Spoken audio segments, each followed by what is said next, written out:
Quiero agradecerles a todos ustedes la invitación. Para mí fue un honor cuando me invitaron a ser miembro de la academia. Y la pregunta es ¿por qué el tema es inquietante? Es decir, ¿por qué los robots están generando tanto más ansiedad social que otros descubrimientos u otros desarrollos tecnológicos de décadas anteriores? ¿Por qué el ADN, la doble hélice, o por qué el teléfono celular en su momento, o por qué la penicilina no generaron este tipo de ansiedad social? Generaron grandes revoluciones en la salud, en el trabajo, en la tecnología, en la economía, en la investigación, pero no generaron esta ansiedad social que estamos viviendo. No pasa un día en que no haya cambios en las percepciones sociales en esta materia. Entonces, ¿por qué los robots generan tanta ansiedad social? Y es porque generan una reacción psicoanalítica en nosotros. En nosotros genera miedo, y el miedo es una emoción primaria. Por eso tenemos los diarios, tenemos movimientos sociales, tenemos reacciones que no esperamos de desarrollos tecnológicos que parecen a veces bastante abstractos, como ser el aprendizaje automático. Genera en nosotros un miedo especial, que es el miedo al reemplazo. Nosotros desde que nacemos tenemos preocupaciones con eso. Cuando nos nace un hermano, tenemos miedo a que nos reemplace en el amor de los padres. Y en este caso tenemos miedo por nuestro trabajo. Tenemos miedo que algo nos reemplace. Y esta es una oleada más que se acumula, porque primero tuvimos los tratados de libre comercio, el offshoring, que parecía que nuestros trabajos iban a ir a la India, o que se iban a ir a Pakistán, o que se iban a ir a Vietnam, lugares de sueldos más bajos. Y luego tuvimos, y estamos teniendo, los terremotos sociales que estamos teniendo por la inmigración. Todos estos movimientos populistas, los cambios en los equilibrios políticos en muchas partes del mundo, vienen por este temor a los inmigrantes. Y detrás del temor a los inmigrantes está otra vez este miedo al reemplazo, a ser reemplazados en nuestro trabajo. Y los robots son el tercer capítulo. Después de la globalización, después de los inmigrantes, se nos suma ahora, ya que en nuestro trabajo, en lugar de ir a alguien en otro país, en lugar de ir a alguien que viene del otro país para acá, él se va a ir a un mundo virtual. Nuestro trabajo desaparecería, pero desaparecería del mundo humano directamente, lo cual genera más preocupación todavía. Entonces, ahora voy a seguir el consejo de uno de mis profesores de Oxford que siempre me decía, vos siempre empezá con la conclusión. Por la duda que la gente se aburra y se vaya, entonces, vos empezá con la conclusión. Así que empiezo con la conclusión. Entonces, la pregunta es, ¿vamos camino a una distopía? Es decir, ¿vamos camino a una sociedad donde no vamos a tener más trabajos humanos o los trabajos humanos van a ser de bajísima remuneración? Y yo lo que diría como conclusión, y luego voy a argumentar al respecto, es que no, que en realidad va a haber problemas importantes, como hubo en la primera revolución industrial, en la segunda y en la tercera, y en la cuarta revolución industrial también va a haber problemas, pero el problema no va a ser la carencia de empleo. El problema va a ser la carencia de skills, la carencia de conocimientos o habilidades. Y más técnicamente, más precisamente, no va a ser la falta de conocimientos, va a ser el desfasaje, el skill gap, el desfasaje entre los conocimientos necesarios para desempeñar los nuevos trabajos que van a surgir y los conocimientos que las personas van a tener. Los stocks de conocimiento de las personas y los flujos de conocimiento en los cuales esa persona va a estar inmerso van a tener que ser comparados con los conocimientos necesarios para desempeñar los nuevos trabajos. Porque si los camiones se vuelven autónomos, van a desaparecer muchos trabajos de conductor de camión. Si los ómnibus se vuelven autónomos, va a pasar lo mismo. Pero van a surgir otros trabajos, diseñadores de mapas digitales, técnicos de mantenimiento de sensores, programadores para las computadoras que va a haber dentro de los vehículos y demás. Pero la pregunta es, un conductor de ómnibus, un conductor de camión, ¿hasta qué punto puede ser reentrenado y en cuánto tiempo y a qué costo para poder ejercer una de las nuevas profesiones. Entonces, el verdadero problema que vamos a tener, y es un problema de previsión social en gran medida, es un problema de carencia de conocimientos y no de carencia de empleos. En el siglo XXI, el talento será el recurso crítico para el desarrollo. Uruguay está muy mal posicionado, lamentablemente, desde este punto de vista. Nosotros no tenemos, nuestra sociedad no cultiva talento, no retiene talento, porque mucha gente se va, y definitivamente no atrae talento en ninguno de los campos. O sea, si la venida, por ejemplo, de Boca a Uruguay, del bailarín Boca a Uruguay, muestra lo que pasa cuando uno atrae talento. Puede generar todo un movimiento alrededor, pero lamentablemente fue una operación por una sola vez. O sea, atraer talento en gran escala al país requiere tener una visión de la política inmigratoria, requiere una visión de la política cultural que tiene que haber, porque las personas talentosas no quieren venir a un lugar culturalmente desértico y demás. Para mí hay dos grandes dialécticas en el siglo XXI. Una es la de hoy, y la otra dialéctica que yo encuentro igualmente inquietante es el equilibrio entre libertad e innovación. Cuando digo libertad e innovación, es que hasta ahora hemos asumido que no hay innovación sin libertad. Casi desde el Renacimiento asumimos que la innovación y el progreso solo son en definitiva sostenibles en sociedades libres. Que puede haber una primera etapa de progreso en la cual regímenes autoritarios, sociedades autoritarias pueden desarrollar sus países, pero que luego se chocan contra un muro y llega un momento en que no pueden avanzar más. Y eso es, por ejemplo, muchos historiadores dicen que es lo que pasó con la Unión Soviética. Llegó un momento en que una sociedad top-down no podía manejar la complejidad de una sociedad del conocimiento. Y es lo que pasó con Corea del Sur y Corea del Norte. O sea, Corea del Norte, después de la Segunda Guerra Mundial, durante los primeros 25 años después de la Segunda Guerra Mundial, tenía un PBI per cápita mayor que Corea del Sur. Alemania del Este tenía un PBI per cápita mayor que Alemania del Oeste, en las primeras décadas. Pero luego, cuando la sociedad se vuelve más compleja y la tecnología se vuelve el motor de la sociedad, estas sociedades no aguantan. Eso es lo que asumimos.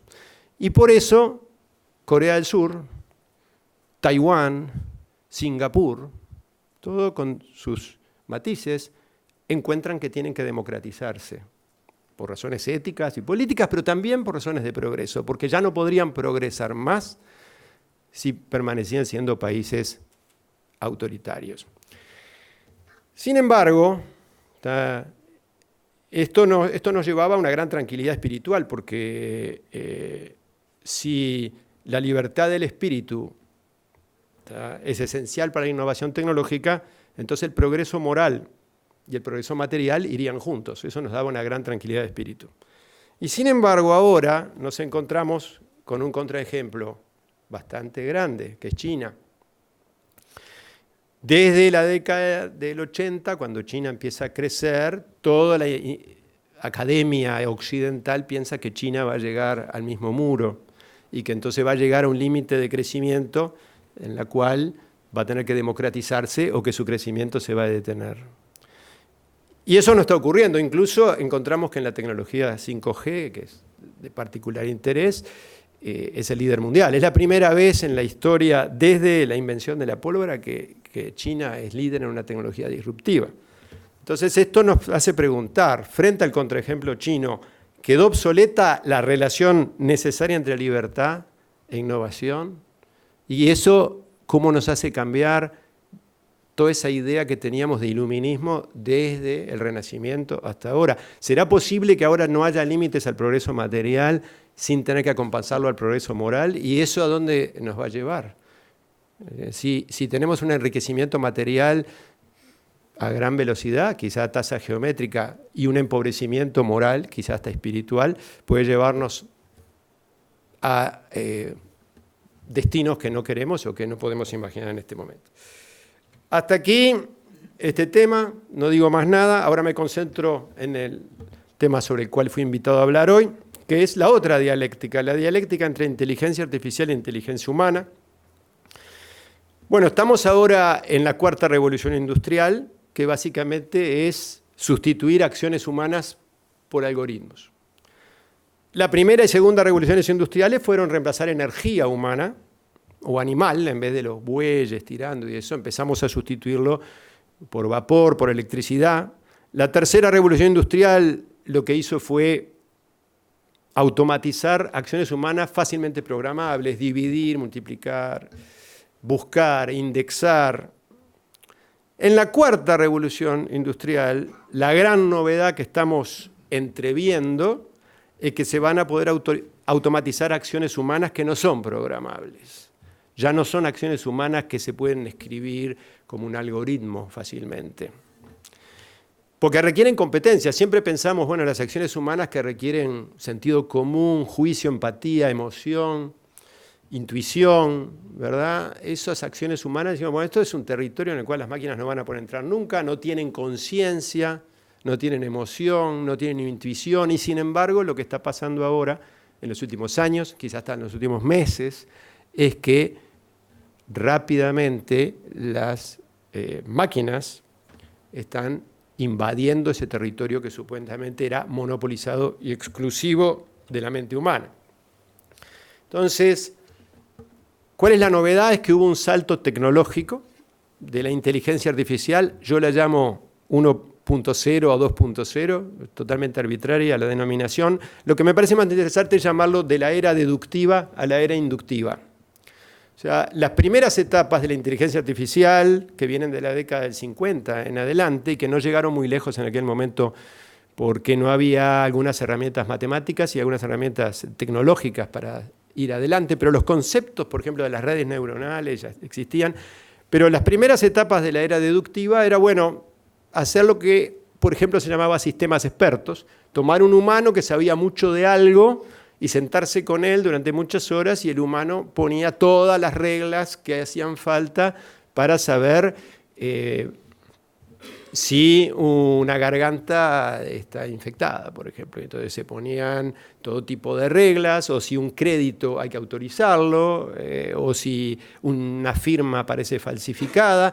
Entonces, bueno, se tomaba en dominios muy finitos, muy pequeños del conocimiento, se hacían, se tomaba muchos expertos, se le pedía a los expertos que explicaran lo que hacían, los expertos como podían explicaban realmente su trabajo y eso se traducía en reglas y se hacía un sistema experto y en algunos temas, por ejemplo en el ajedrez, en el juego del ajedrez funcionó bastante bien, porque el ajedrez es un juego con muy poco interés desde el punto de vista de la teoría de juegos, entonces tiene muy poca incertidumbre, es un juego totalmente con reglas prefijadas, entonces en algunos aspectos la actividad humana funcionó muy bien la era deductiva, pero por una razón que les voy a contar ahora enseguida, la tecnología deductiva llegó a un muro y se chocó contra el muro y no pudo seguir. En la siguiente etapa, en la era inductiva, son la tecnología estrella, son las redes neuronales, el machine learning, el aprendizaje automático es la metodología estrella, y ahí les puse, para los que les interesa, 2 libros. El primer libro, el de arriba, es un libro famoso de 2004 de Levy y Murnane, que para los que les interesa el tema, refleja perfectamente la filosofía de la era deductiva y refleja lo que ellos pensaban, y estamos hablando de 2 académicos top, uno es del MIT, el otro es de Harvard, refleja realmente lo que en 2004 ellos pensaban al respecto, y son gente muy inteligente y nos muestra muy bien lo que se pensaba que era inteligente en el 2004. Y luego, para la era deductiva, el libro canónico es el Second Machine Age, de estos 2, de Brynjolfsson y McAfee, que muestra en solo 10 años el cambio enorme que ocurrió, es decir, cambios que antes ocurrían en 50 años, en 100 años, acá en solo 10 años cambió por completo la visión de lo que puede hacer una máquina. En la era deductiva, Levy y Murnane dijeron, bueno, ya tenemos máquinas que ganan al ajedrez, hemos llegado muy lejos, ya había preocupación ahí porque había muchas tareas humanas que efectivamente se podían sustituir y se sustituyeron. Los cajeros automáticos, sustituyeron, por supuesto, gente, los tenedores de libros, en fin, los parkings automáticos. Hay una cantidad de actividades rutinarias, programables, predecibles, que pudieron ir siendo sustituidas. Sin embargo, es famoso, ellos mismos se ríen de eso, es famoso que en su libro dedican una cierta cantidad de páginas a explicar que hay cosas que nunca van a poder ser automatizadas y su ejemplo es el auto autónomo. Dice, manejar nunca va a poder ser automatizado. Entonces, no es la primera vez en la historia de la ciencia que alguien dice algo que luego se prueba falso, pero en 6 años, 7 años, es realmente muy rápido para que pase algo así. Y bueno, solo 3 años después de la publicación del libro, solo 3 años después, ya había una flota de autos de Google por California dando vueltas. Después aparecieron, bueno, autos de otras empresas. Waymo es el líder hoy en día mundial. ¿Y qué pasó? El análisis de automatibilidad de Levy and Merman quedó obsoleto en muy pocos años porque se basó en tecnologías deductivas. Es decir, ellos no se imaginaron que hubiera manera de hacer otra cosa para automatizar tareas que mirar paso a paso lo que hacía un humano. Ya Gödel, en 1931, había demostrado matemáticamente que el razonamiento deductivo tiene limitaciones. Y bueno, la era inductiva surge cuando los sistemas expertos y las tecnologías que lo acompañan se chocan contra un muro. Ese muro se llama la paradoja de Polanyi. La paradoja de Polanyi se refiere a algo que nos parece obvio, pero alguien lo tenía que pensar. Es que hay muchas cosas que hacemos, pero no las sabemos explicar.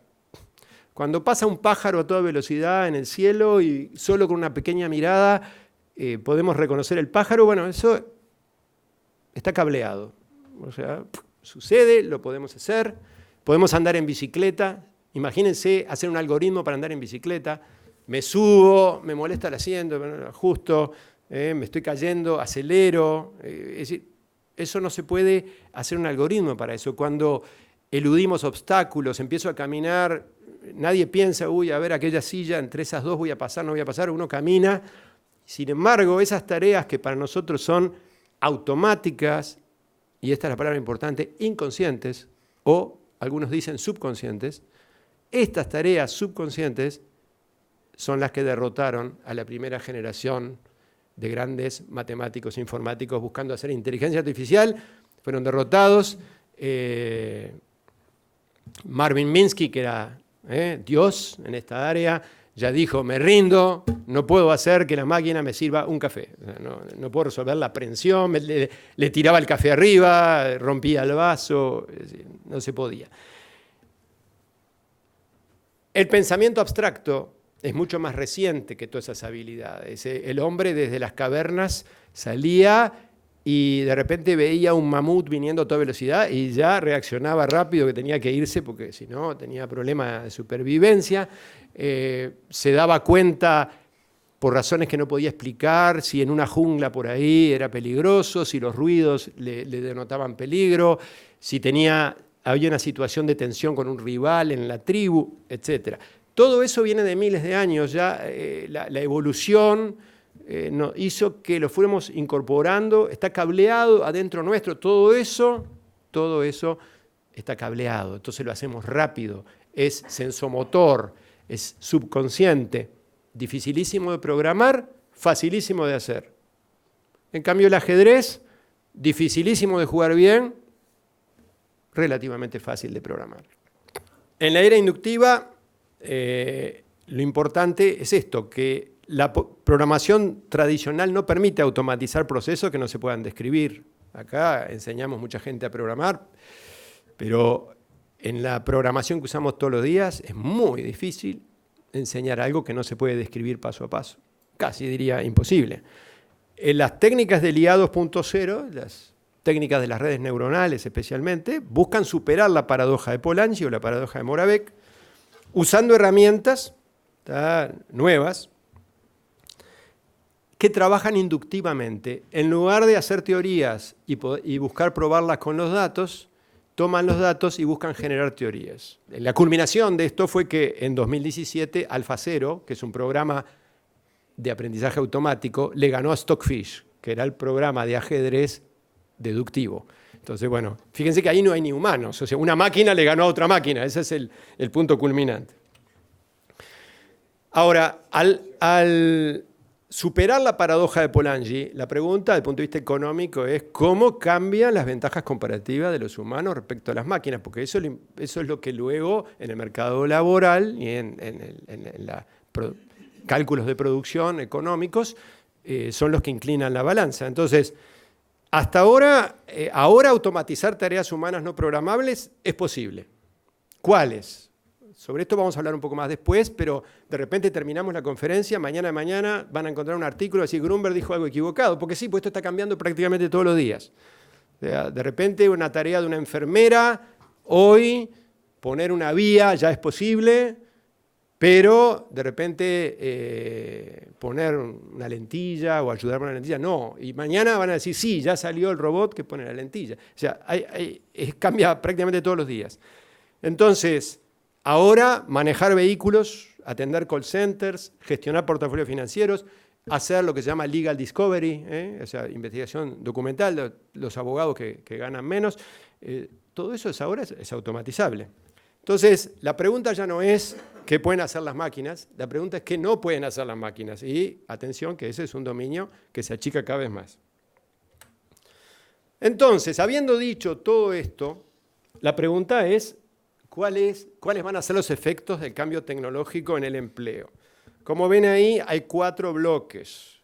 En general, la prensa y los estudios, en mi opinión, menos especializados, los más espectacularistas, se concentran en esto, en los empleos que desaparecen. ¿Por qué? Porque sí, hay trabajos que van a desaparecer como siempre desaparecieron. Por ejemplo, el ascensorista. El ascensorista no hay más, porque surgió el ascensor automático. El conductor de carroza no hay más, porque no hay más carroza. El que ponía la herradura, ese trabajo bajó 3 órdenes de magnitud, solamente queda en los hipódromos, en los clubes de equitación. Pero antes era una profesión, una ocupación que había millones de personas. 2 colegas de Oxford, Benedict and Frey, en 2013 publicaron un artículo diciendo que ese bloque que yo toqué recién, acá, era 47% de los trabajos. Y esto fue el acabose. Para ellos no, para ellos fue grandioso, porque fueron citados 10 millones de veces, pero la verdad que yo tengo fuertes críticas con la metodología de ellos y creo que están equivocados. Ahora ellos están diciendo ellos también que se equivocaron un poco, están revisando las cifras. La consultora McKinsey estima que eso en los próximos años va a ser más o menos 5% de las ocupaciones. Ahora, otros empleos, ¿cuándo un empleo humano se pierde? Cuando todas las tareas del empleo humano se automatizan. Ahora, también se pierden empleos porque algunas de las tareas humanas, las tareas que componen la ocupación, se automatizan. Entonces ahí se pierden trabajos porque de repente con un coordinador de central telefónica se atienden 100 líneas, porque esa persona lo que hace es manejar algunos comandos de atención por reconocimiento de voz natural. Entonces, bueno, claro, si yo con un coordinador de central o un encargado de la central telefónica, más un par de programadores de centrales telefónicas, son 3 personas en total, reemplazo 100 telefonistas, se perdieron trabajos. Ese es el bloque número 2. Ahora, también se ganan trabajos. Por ejemplo, se crean nuevos empleos, como decía, programadores de cartografía, técnicos en sensores, personas para trabajar en programación de comunicaciones digitales. Hay muchísimo acá. Se ganan empleos, pero ojo, estos empleos son en general lo que se llama del cuadrante alta calificación, alto sueldo. Voy a ganar bien, pero tengo que saber mucho. Entonces, ahí el problema es que las personas que van a perder los trabajos de la izquierda van a tener vacantes en la derecha siempre y cuando tengan el puente para cruzar. Y el puente para cruzar es obtener los conocimientos necesarios, más tener la voluntad de entrenarse, más tener la capacidad cognitiva de entrenarse, más tener la capacidad financiera de entrenarse, más estar en el lugar geográfico adecuado, ¿verdad? La movilidad. O sea, se van a crear nuevos empleos, pero la conexión entre gente sin trabajo y empleos no va a ser tan evidente. O sea, va a haber mucho para hacer a ese respecto. Y luego, no solamente se van a crear, fíjense que hoy en día se calcula que un 20% de los trabajos en Estados Unidos no existían en 1980. O sea que ya estamos hablando 20% de los empleos, ya estamos hablando de un número sumamente importante de la renovación del portafolio de ocupaciones activas en una economía. Y después el cuarto grupo es que se crean, y es acá donde muchos de los análisis están equivocados, porque se crean muchos empleos porque aumenta la productividad. Las personas tienen sueldos más altos, en ocupaciones más sofisticadas, sale más barato construir robotizado teléfonos, autos, brindar servicios. El costo de la salud baja, el costo, porque la productividad aumenta, el costo de la educación baja, el costo de los alquileres baja, eso aumenta la productividad, es un efecto natural de la economía y eso genera una cantidad de empleos. El problema es que en ese cuadrante son empleos de bajas calificaciones, bajo sueldo. Entonces, ¿qué es lo que se genera ahí? Limpiadores, vigilantes, peluqueros, masajistas, paseadores de perros, y quizás trabajos un poco más técnicos, pero también de baja calificación, o sea, técnicos de mantenimiento. Ahí tenemos dos variables que reducen el empleo y dos variables que lo aumentan, y la conexión entre las dos depende de cómo la sociedad articula y organiza el reaprendizaje. Entonces, como dice ahí, si las personas carecen del conocimiento, no pueden ejercer los nuevos trabajos, y la sociedad, el país, no puede progresar si no tiene un stock de conocimiento adecuado. Y más allá del stock, no puede progresar si no tiene un flujo de conocimientos adecuado. O sea, el stock de conocimientos es cada vez menos importante porque el cambio tecnológico hace que los conocimientos obsolecen cada vez más rápido. Entonces, si yo hoy tengo un país muy educado, como Uruguay en la década del 50, y lo dejo decaer, no le va a llevar como a Uruguay 30 años decaer la educación, o 40 años. La educación se va a volver obsoleta en 4 o 5 años. Entonces, lo importante no es solamente el stock de conocimientos que tiene la sociedad, sino los flujos de conocimiento que se generan y a los cuales tienen que poder acceder los ciudadanos. Y lo importante acá es que sí, que se van a generar trabajos, pero cada país en la nueva geopolítica de la sociedad del conocimiento, o en la nueva economía política de la sociedad del conocimiento, los países van a sufrir o tener efectos distintos. Entonces, dependiendo de los stocks y flujos de conocimiento que tengan, las mixes o mezclas de empleos que van a conseguir para sus ciudadanos van a ser distintos. Si yo, para el Uruguay, hago políticas que van a crear muchos empleos acá, entonces ya no es la cantidad de empleo lo que importa, sino el perfil cualitativo. Porque si yo genero 900.000 puestos de trabajo de limpiadores, jardineros y paseadores de perros, voy a tener una sociedad pobre. Voy a tener una sociedad desigual, voy a tener una sociedad insatisfecha. Si en cambio yo genero trabajos acá en el cuadrante de arriba, y entonces tengo muchos trabajos tecnológicos, gerenciales, consultoría, profesionales, de alto vuelo, de alta remuneración, voy a tener la misma cantidad de trabajos, pero de un perfil cualitativo muy superior. Voy a tener una sociedad que va a estar más satisfecha, del punto de vista ético va a ser mucho más sólida, pero además va a ser una buena base para seguir progresando en el futuro. De lo que Uruguay y cualquier país haga en los próximos años va a depender en qué lugar del cuadrante vamos a estar. Si vamos a tener un reducido grupo de gente, el famoso 1%, el famoso 1%, si vamos a tener un reducido grupo de gente que va a vivir muy bien detrás de casas con muros y una cantidad de otra gente que va a estar subsistiendo, o si por el contrario vamos a lograr crear una cantidad importante de puestos de trabajo, de altas calificaciones, altos sueldos, dando oportunidades a las personas. En definitiva, el cambio tecnológico lo que va a producir es que constantemente van a cambiar la forma de realizar los trabajos de los empleos. Y por lo tanto la gente va a necesitar continuamente conocimiento. La gente va a necesitar continuamente reaprendizaje. En definitiva, la respuesta a la pregunta de hoy, ¿cuál va a ser el efecto de la tecnología en el empleo? Va a ser una función de dos variables. Una de las variables es la tasa de cambio tecnológico, la otra es la calidad y la velocidad del reaprendizaje. Cuanto mayor la tasa de cambio tecnológico, más rápido y efectivo tiene que ser el sistema de reaprendizaje.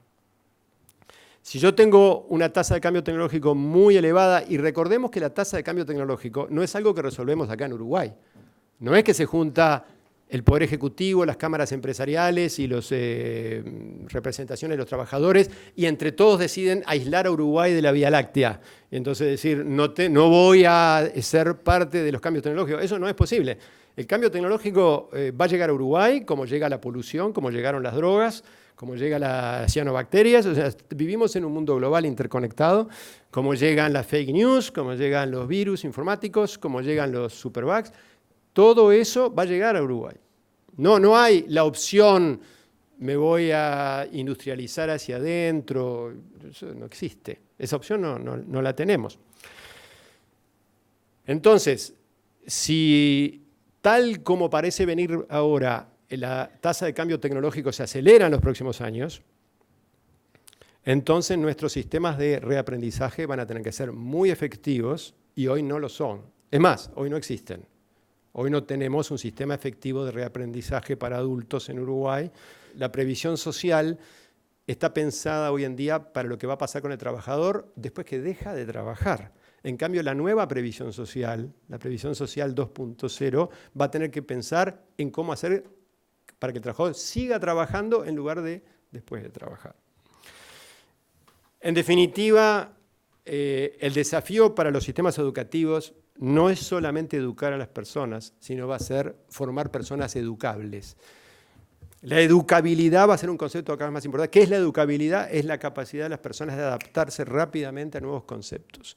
Hoy en día el sistema educativo uruguayo enseña poco, porque 2/3 de las personas no terminan bachillerato, enseña mal, porque las pruebas PISA y las propias pruebas Arista que hizo el propio gobierno uruguayo también muestran que enseña mal, pero además genera personas poco educables. Es dificilísimo hacer cambios en las personas. Además, somos un país, toda la sociedad uruguaya es aversa al riesgo, es dificilísimo establecer cambios. El rediseño de los sistemas educativos será el camino crítico a la prosperidad, por eso tenemos un gran desafío. El talento, más que el capital, va a ser el factor crítico de producción. Por eso, por ejemplo, fíjense qué interesante, en junio, una de las empresas top en el mundo de vehículos autónomos, por otras razones interesantes, pero para otro día, se fundió. Drive.ai, que son las principales empresas del mundo de vehículos inteligentes, se fundió. En lugar de dejar que se funda, Google la compró fundida, pagó $200 millones por una empresa fundida, que uno dice, yo voy a ir a comprar una empresa fundida. Pero ¿por qué Google invierte $200 millones hace 60 días en una empresa fundida? Porque se llevó el talento. Había 70 ingenieros top, 70 PhDs, etcétera, especialistas en inteligencia artificial, y dijeron, una ganga, on sale, se los llevó. Si la empresa esa hubiera estado funcionando bien, rentable, no se los hubiera podido llevar nunca. Ahora, tenemos que rediseñar los sistemas educativos y vamos a ver que tenemos dos grandes barreras, pero uno de los temas que quiero rápidamente mencionar, para no extenderme, es que hay un concepto de bien público acá. Es decir, el reentrenamiento, el reaprendizaje, no es un bien privado. El trabajador, cuando se invierte, suponete, voy a vender el auto, vendo el auto voy a aprender machine learning porque lo necesito para mi trabajo, voy a vender el auto. Pero si él vende el auto y hipoteca la casa y todo lo demás para hacer una maestría y para todo lo que tiene que hacer, no alcanza. ¿Por qué? Porque si él es el único en la sociedad que lo hace, entonces cuando viene un proyecto de inversión del extranjero o local, dice, pero ¿qué probabilidad tengo de encontrar los PhD, los ingenieros, los técnicos que necesito? Muy baja. Entonces la persona, esos proyectos no vienen al país. Entonces el país se pierde, ese es el caso además de Uruguay, ¿no? Por eso atraemos, plantas industriales, porque no estamos atrayendo centros de investigación de Microsoft, o de Google, o de Facebook, no estamos atrayendo ni laboratorios que hagan investigación aquí, por más que tenemos, bueno, el Instituto Pasteur, distinguidos ejemplos, Clemente Stalo y demás. Nosotros no atraemos proyectos de alta tecnología al Uruguay, porque las personas, esos proyectos no encuentran suficiente cantidad de gente en Uruguay para el nivel que necesitan. Y entonces, en el futuro, donde el talento va a ser realmente el factor crítico, no va a alcanzar que sea concebido como bien privado, porque el ciudadano privado que invierte en sí mismo no le va a alcanzar, se va a terminar yendo del país. O sea, el inversor extranjero o el local, para poder hacer una inversión en alto conocimiento o alta tecnología en el país, tiene que percibir una alta probabilidad que va a encontrar la gente que necesita. Por eso es un bien público. ¿Qué instrumentos fiscales hay hoy en día en boga para facilitar el reaprendizaje? Bueno, uno que encontré particularmente interesante son las cuentas de aprendizaje, de reaprendizaje. Esto ya está funcionando en Francia, por ejemplo. Pero es interesante como instrumento la cuenta de aprendizaje, es un elemento de política pública. Hay una cantidad de proveedores que estarían autorizados por el sistema o por el Estado, y entonces la persona se reentrena utilizando esos 2.000 euros anuales.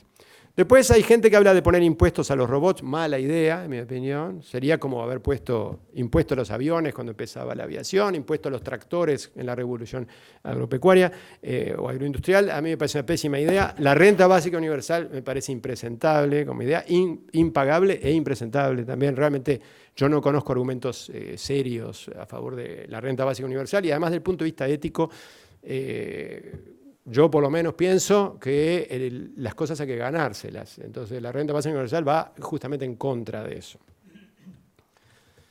Ahora, más allá del aspecto económico, hay un desafío educativo enorme en establecer sistemas de reaprendizaje, porque la ventaja comparativa de los humanos, ahora que muchas de las tareas de los humanos van a poder ser programables literalmente o automatizables, vamos a quedar recluidos o reducidos nuestras ventajas comparativas en lo que es socioemocional. La creatividad, todavía estamos a muchos años de tener máquinas creativas, y ya tenemos máquinas que pueden hacer estrategias de inversión, ya tenemos máquinas que pueden mirar fotografías para ver dónde el dron tiene que tirar el misil, ese tipo de cosas. Pero todavía no tenemos máquinas capaces de tener empatía frente a una persona que está angustiada, un terapeuta. No tenemos máquinas para tener creatividad, una máquina que sustituya a Bob Dylan o a Rada, no tenemos. No tenemos máquinas que sean capaces de generar liderazgo, adhesión. Todas estas propiedades netamente humanas todavía no son automatizables, y es de esperar que no lo sean por mucho tiempo. Entonces hay que enseñarle esto a los humanos, pero el problema es que enseñar estas cosas es muy difícil, porque las escuelas fueron diseñadas para el pasaje de la agropecuaria. Las personas trabajaban en el agro hasta el comienzo, vamos a decir, del siglo XX, fin del siglo XIX, pasaron a trabajar en la industria, entonces se crearon escuelas y liceos para darle las herramientas para poder trabajar en industrias. Pero ¿qué es lo que es fácil de enseñar? Leer, escribir, contar, ordenar, archivar, todo eso es relativamente fácil, porque son creaciones humanas. Nosotros hicimos sistemas de conteo, nosotros hicimos alfabetos, como nosotros digo la especie humana. Entonces son creaciones abstractas. Entonces le hicimos ingeniería reversa y logramos enseñarlo. Pero las habilidades no cognitivas son de origen sensomotor, no fueron desarrolladas por los humanos, evolucionaron biológicamente. Entonces, en definitiva, ¿cómo enseñamos en las escuelas y liceos y universidades empatía? ¿Cómo enseñamos creatividad? Les puedo decir que hay muchos cursos de creatividad por ahí. La mayor parte no sirven para nada. ¿Cómo enseñamos sistemáticamente intuición? ¿Cómo enseñamos sistemáticamente confiabilidad? Que la gente confíe en nosotros. Es muy difícil. Básicamente no sabemos cómo hacerlo. Es un desafío para la gente que trabaja en diseño curricular. Es el Himalaya. Esto es escalar el Himalaya. Además, si miramos el futuro, en el largo plazo los procesos de reaprendizaje van a tener que ser cada vez más personalizados, porque cada persona va a estar en un lugar distinto. Yo sé determinadas cosas de informática, de matemática, de biología, de química, y necesito saber tales otras. Entonces, cada persona va a estar en un lugar distinto de un grafo o de una red, y va a haber que enseñarle cosas distintas en función de su stock de conocimiento, de su historial cognitivo, de su personalidad, de su temperamento, de su edad, de las redes sociales de apoyo que va a tener. Y mirando todavía más en el futuro, yo pienso que esto va a evolucionar o va a tener que evolucionar hacia bioaprendizajes. O sea, vamos a tener que pensar en aprendizajes de precisión, pensar en la genética del individuo, en la conformación de su cerebro y enseñar, porque va a ser tan rápido, va a haber que cambiar primero cada 3 años, después cada año, después cada 6 meses. Eso ya no lo vamos a poder hacer con los diseños cognitivos que hemos tenido en los últimos siglos. Vamos a tener que hacerlo diferente. Entonces, para entrar en la parte final, la inteligencia artificial nos trae todos estos problemas. Yo pienso que también es parte de la solución. Y para esto, como parte de la parte final de la charla, acá lo que nos va a decir si la inteligencia artificial nos puede ayudar en estos enormes desafíos es el problema de Bloom. Ahora, Bloom fue un psicólogo que en la década del 80 hizo un descubrimiento revolucionario. Visto en perspectiva parece muy intuitivo y muy sencillo, pero nadie lo había hecho antes que él. Tomó 3 grupos de alumnos. Uno de los grupos era una clase normal, como yo estoy con ustedes ahora, lo que en la jerga se llama expositivo frontal. Un docente, 30 alumnos, chao. Después tomó un segundo grupo que usó una técnica que no tiene buena traducción al español, se llama Mastery Learning. El Mastery Learning es una técnica que se usa en educación programada, se usa por muchos lados, en los cuales no se permite a un alumno continuar con un tema superior hasta que no domina el anterior. Y después hizo un tercer grupo en lo cual los alumnos trabajaban con Mastery Learning, pero con tutores. Cada alumno tenía su propio tutor. Lo que encontró fue brutal, que el sistema, el modelo 3, el modelo con tutores, era astronómicamente mejor, los resultados de aprendizaje eran astronómicamente mejores que en los otros dos, especialmente que en el grupo de control. O sea, el 99% de las clases en Uruguay y en el mundo son del modelo 1, expositivo frontal. Bueno, él encontró que en el modelo tutorizado, el 98% de los alumnos tenía mejor resultado que en el primer modelo. Esto es, se le llama también el resultado 2 sigma, o sea, porque es 2 desviaciones estándar de mejora, y es revolucionario técnicamente, pero además es revolucionario moralmente esto. Por eso cautivó tanto a la gente, porque quiere decir que todo el mundo puede aprender. Y lamentablemente la enseñanza, tal como está organizada logísticamente hoy en día, ha llevado a que los enseñantes tenemos prejuicios o preconceptos de que tomamos un grupo y ya pensamos que sabemos lo que va a pasar. Que va a haber 10% que van a estar en la cola de la curva normal, que le va a ir muy bien, que va a haber 60% que le va a ir más o menos, y que va a haber 30% que no va a andar muy bien en el curso. Ya la tenemos como cableada esa curva Las expectativas sobre los estudiantes ya les ponen un techo, en primaria, en secundaria, en la universidad. Y este hombre lo que demostró es que el problema no está en el alumno, sino en los métodos. Que si uno utiliza los métodos adecuados, todos los humanos pueden aprender. Es moralmente revolucionario. Esa es la gráfica. Como ven acá, en el grupo tutorizado, está 2 sigma corrido. El problema de Bloom, ¿por qué es un problema? Porque yo lo que demostré es una alegría. Todo el mundo tendría que haber estado encantado de saber que existe un método para esto. Es como que yo pudiera hacer un edificio sin pilares, o sea, un descubrimiento revolucionario. Ahora, ¿por qué es un problema, Bloom? ¿Por qué es un problema? Porque el método tutorial no es escalable. O sea, yo no puedo, no tengo dinero, no tengo tutores suficientes para ponerle a todos los alumnos un tutor. Entonces yo me encuentro que técnicamente y moralmente sé cómo enseñar, pero logísticamente, económicamente no lo puedo ofrecer. Entonces tengo un dilema moral brutal. Por eso se llama el problema de Bloom. Entonces, la pregunta hoy interesante es si la inteligencia artificial puede resolver el problema de Bloom. Entonces, porque hasta ahora la enseñanza informatizada era muy limitada, o sea, sigue siendo. O sea, lo único que puedo hacer es multiple choice o cosas muy parecidas al multiple choice. Yo no puedo preguntarle a un estudiante realmente cuáles fueron las causas de la Revolución Francesa y que me haga un ensayo y yo leerlo por computadora. No puedo. Tengo que elegir siempre.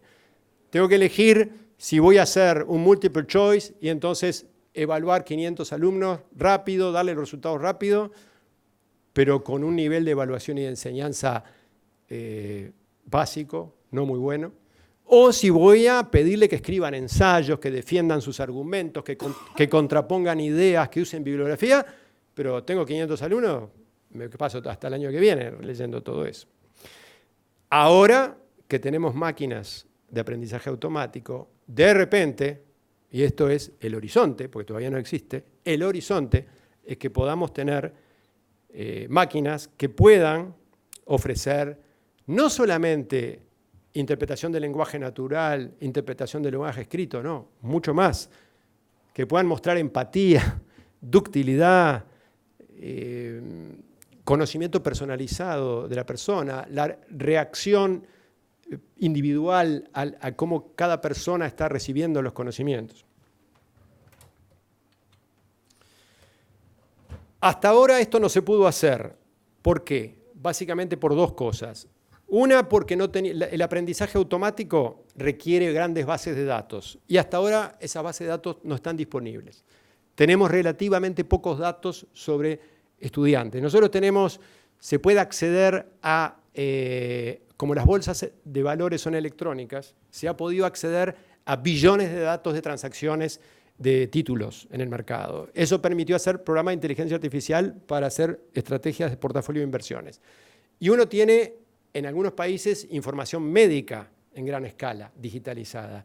Y uno tiene información, por ejemplo, de supermercados, de compras digitalizada. Y por supuesto uno tiene información de tráfico. Por eso hay muchos programas para los vehículos autónomos. Uno puede recolectar muchísima información de dónde están manejándose los vehículos. Pero en educación hay problemas de distinto tipo. Uno es la privacidad. La gente no le gusta que se recoja información de los hijos. Los propios chicos no les gusta. Después, cada maestro maneja su clase, la información no está digitalizada, no está estandarizada. En un país se enseña de 1 a 12, o en cada institución. A ver, en Uruguay, las 6 universidades creo que tenemos sistema de calificación distinto. Entonces, la información no está estandarizada. Es bastante, lo que se llama en la jerga, bastante limpia la información, pero es poca la información. Limpia en el sentido que es información que tenemos con alta certidumbre de que está bien, pero es poca. Y el otro problema que hay hasta ahora es que el aprendizaje automático es mucho más lento. O sea, un humano para aprender a manejar le lleva 20, 30 horas, 40 horas. En cambio, el líder mundial de vehículos automáticos o autónomos, que es Waymo, lleva 10 millones de millas manejadas y todavía no logran realmente que el auto no pise a nadie. En fin, o sea, uno le enseña a manejar a un humano en Montevideo y lo larga a manejar en Madrid y puede manejar. En cambio, lo que se ha visto es que lo que se llama en la jerga transferencia de aprendizaje, la transferencia de aprendizaje en el humano es bastante natural. En cambio, la transferencia de aprendizaje en la máquina sigue siendo un problema. Después esta es la pregunta que hay por todos lados siempre, muy cargada. Si la inteligencia artificial podrá sustituir a los docentes. Me adelanto a decir que no, además quiero seguir trabajando. El ejemplo de los autos autónomos señala los límites de la inteligencia artificial, falta mucho. Manejar un auto es mucho más fácil que enseñar y sin embargo Tesla había anunciado el primer auto automático 2021, Tesla acaba de anunciar al mercado, Musk acaba de anunciar que va a ser 2027 y todas las empresas están corriendo. Van a surgir cosas antes, estacionamiento automático, ese tipo de cosas, pero el vehículo 100% autónomo todavía no va a estar. Y enseñar es mucho más difícil que manejar. Sin embargo, lo que sí va a pasar es que todos los docentes vamos a tener que cambiar nuestra profesión, porque vamos a ser docentes aumentados. Así como el contador público va a tener que trabajar de manera distinta al pasado, el ingeniero civil va a tener que trabajar de manera distinta, el ingeniero químico va a tener que trabajar de manera distinta, el ingeniero de sistemas, cuando las máquinas se programen automáticamente, va a tener que trabajar de manera distinta, los docentes también. Va a haber que trabajar con la enseñanza invertida, con el flipped learning, va a haber que trabajar con los tutores automáticos, los sistemas de recomendación. Hoy los sistemas de recomendación se utilizan para entretenimiento más que nada, pero los sistemas de recomendación tienen un potencial enorme en educación, recomendando bibliografía, recomendando objetos reutilizables de aprendizaje. Entonces, volviendo y terminando el problema de Bloom, mi opinión es que si logramos resolver el problema de Bloom, habremos hecho un salto revolucionario, no solamente técnico, no solamente económico, sino además moral. Y aquí, cumpliendo el tiempo, les agradezco mucho.